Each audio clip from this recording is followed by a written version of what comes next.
These are the top 10 Jim Crow era foods that black people were forced to eat that sound really shocking. And Scope News even added a bonus one to the list that sounds even more unreal. And the truth goes deeper than what was on the plate. It's about the dangerous conditions people had to accept, even when the food wasn't safe to eat. Now imagine that it's the early 1900s, deep in the Jim Crow South.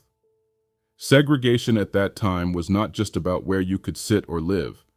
It also controlled what you could eat, where you could buy it, and how long it would last before it spoiled. A black family finishes a long day in the fields. The sun has gone down, their bodies are worn out, and dinner is finally ready.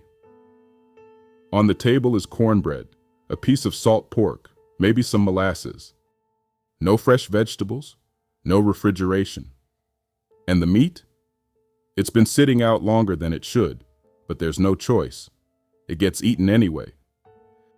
This was just one example of black families navigating a food system that wasn't built for their survival.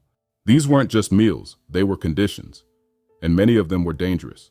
And when the food wasn't fresh, when the options didn't exist, black Americans did what they have always done in this country. They made a way. Let's walk through them, in order, and with the real story behind each one.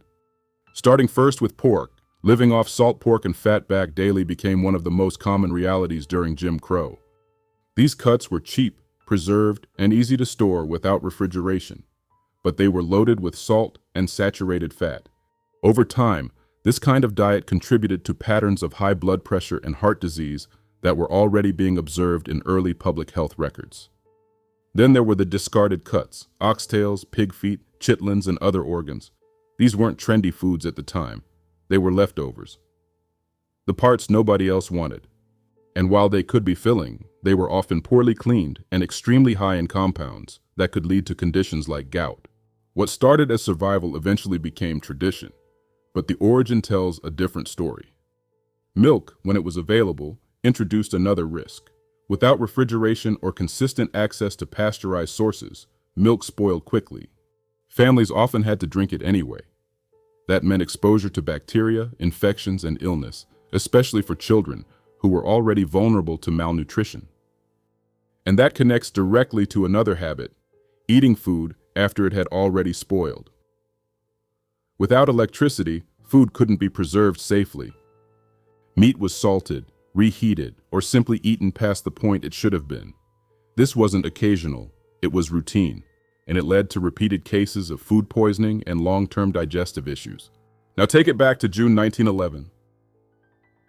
The Charlotte Observer reports on a man named J.D. Bost. His body is failing. He's weak, fading, unable to work, and no one understands why. There was no accident, no violence. It was his diet. The same cycle of cornmeal, fat meat, and whatever food hadn't completely spoiled yet. Food that kept him alive, but slowly broke his body down. And by the time they understood it, it was already too late. Cornmeal-heavy diets became another cornerstone. Cornbread, grits, and mush were eaten daily because they were cheap and accessible. But without balance, this led to pellagra, a disease that caused skin damage, mental decline, and in many cases, death. Sometimes the cornbread was moldy. Entire communities were affected before the true cause was even understood. Sugar and molasses filled in the gaps. They were cheap, calorie-dense, and easy to store, so people relied on them, sometimes pouring syrup over bread just to feel full. But that came with consequences. Tooth decay, blood sugar issues, and long-term metabolic problems were already being noticed. Cooking itself carried its own risks. Grease wasn't wasted. It couldn't be. It was saved, reused, reheated over and over again.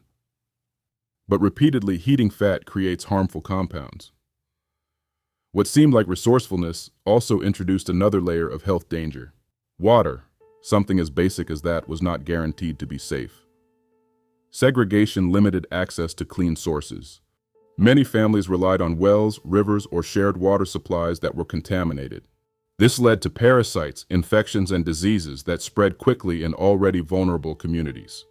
Then there was the pattern of eating once a day after long hours of labor. People worked from sunrise to sunset and then consumed one heavy meal. That kind of cycle, starvation followed by overeating, put intense stress on the body. Over time, it contributed to metabolic issues that still show up generations later. Access to fresh food was limited as well. What we now call food deserts already existed. Many Black communities simply did not have access to fresh produce, quality meat, or safe dairy. The diet became repetitive, restricted, and lacking in essential nutrients. And that brings us to the bonus, because this is the part that ties everything together. Being forced to buy overpriced, low-quality food from landowners. Under sharecropping systems, Black families were often required to purchase food from plantation stores. These stores set the prices. And the food? It was often low quality, sometimes close to spoiled. There are documented accounts describing it as third-class food at first-class prices. So not only were the options limited, they were controlled. And when you put all of this together, the spoiled food, the lack of refrigeration, the contaminated milk, the reused grease, the restricted access, you start to see the full picture. As you can see, this goes way deeper than just having access to higher quality food. This boiled down to being in survival mode in a system that controlled access to food while still expecting people to endure. So as you can see, this wasn't just Southern cooking. This was a system that shaped what people could eat, how they could prepare it, and what risks they had to take just to get through the day. From preserved meats and limited grains, to unsafe storage, to controlled supply chains, every piece of this story points back to one thing: making something out of nothing.